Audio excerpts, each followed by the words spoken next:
Okay, so Oscar nominations are coming out in a few days, and there are thousands and thousands of predictions out there. But I've noticed it's pretty hard to find people actually explaining their predictions. So I'm going to go through my picks for some of the larger categories, try and explain why certain films are expected to do well, and hopefully provide some insight into this pretty strange awards race. And, spice it up with my terrible hot takes, of course.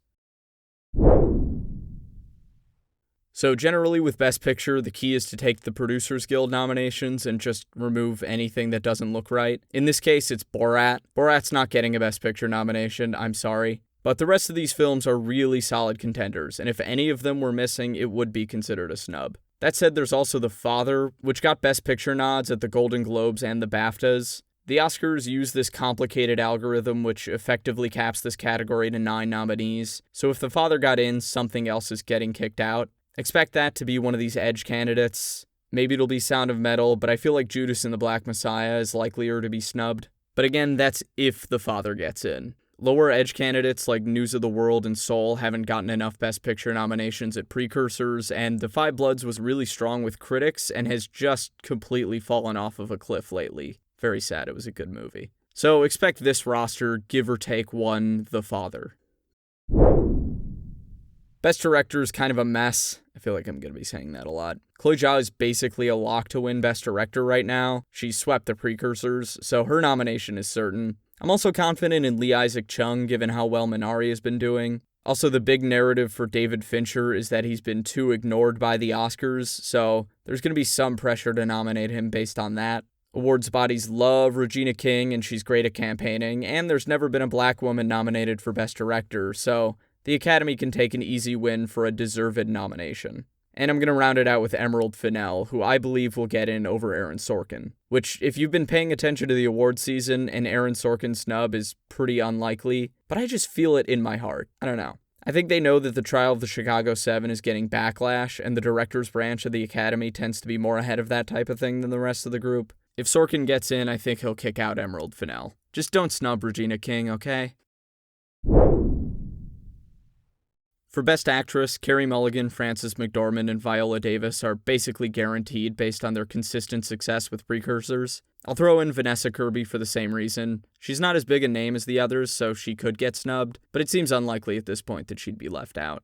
Then there's the number 5 slot, which has been just kind of a nightmare question mark the whole season. SAG gave it to Amy Adams, the Golden Globes went with Andra Day, the BAFTAs used a new voting system, which makes their acting and directing categories basically useless for predictions, so great. There's also a chance that Minari's popularity pulls Hanya Ree into the fray, but I'm gonna go with Andra Day.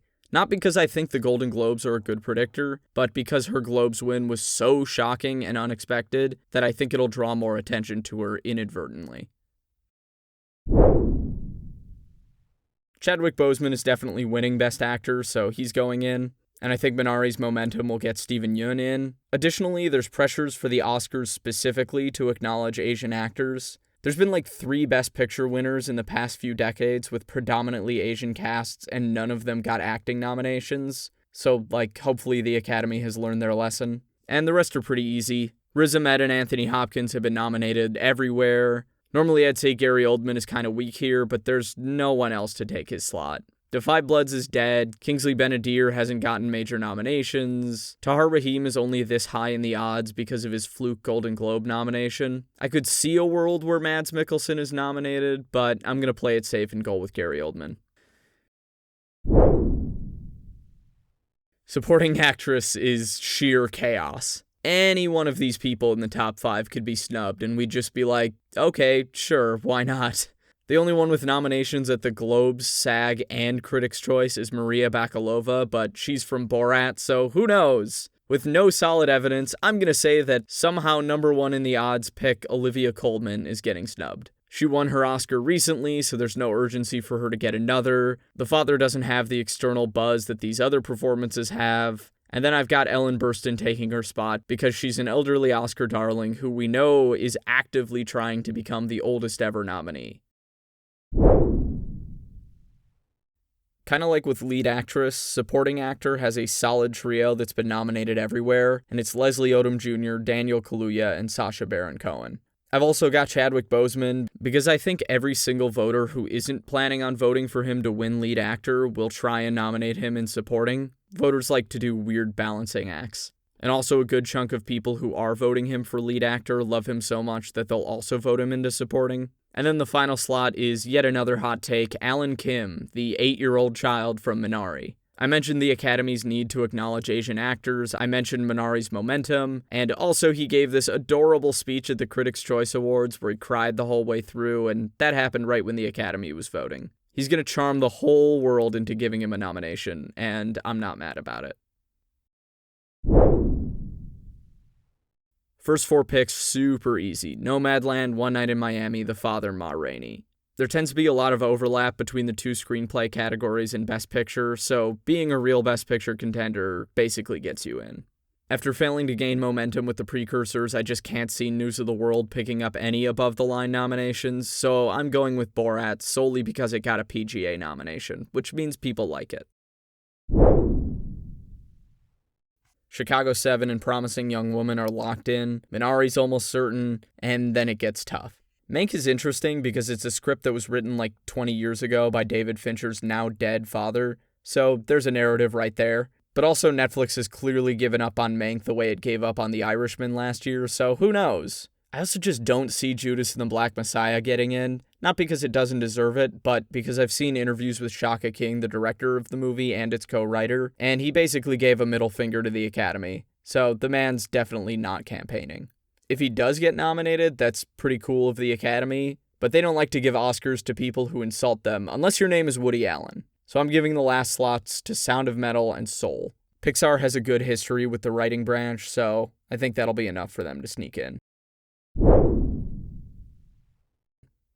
Just in general, for all of these categories, if Nomadland is eligible, it's probably got a good shot at getting in. I know I said News of the World is doing poorly, and it is, but it's a big studio movie with tons of gorgeous landscape shots of the desert, and it's really all that Universal Pictures has outside of, like, the Croods. So I do believe they're putting actual money into this category and some of the other techs.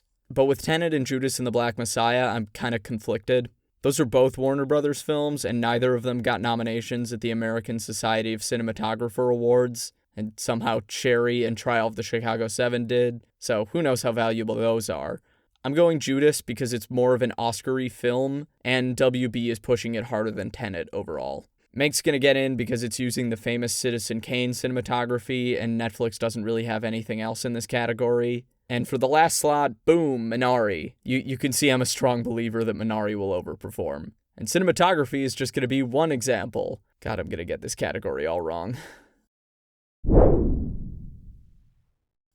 Film editing is considered a very crucial category. People say you have to get an editing nomination in order to win Best Picture, and that's held true for almost every Best Picture winner since, like, the 70s. The insiders say that the editing branch doesn't actually vote based on editing, they just vote based on the film they like the most. So popular picks Nomadland and Trial of the Chicago 7 are in. And you can probably guess what else I'm throwing in based on that criteria. Yep, Minari. I'm gonna be ruined if it doesn't get like 10 nominations. I'm also going with Promising Young Woman and Mank for the last 2. The Father totally could get in, but I think that'll only happen if it gets a Best Picture nomination, which I don't think will happen, and I will be wrong about.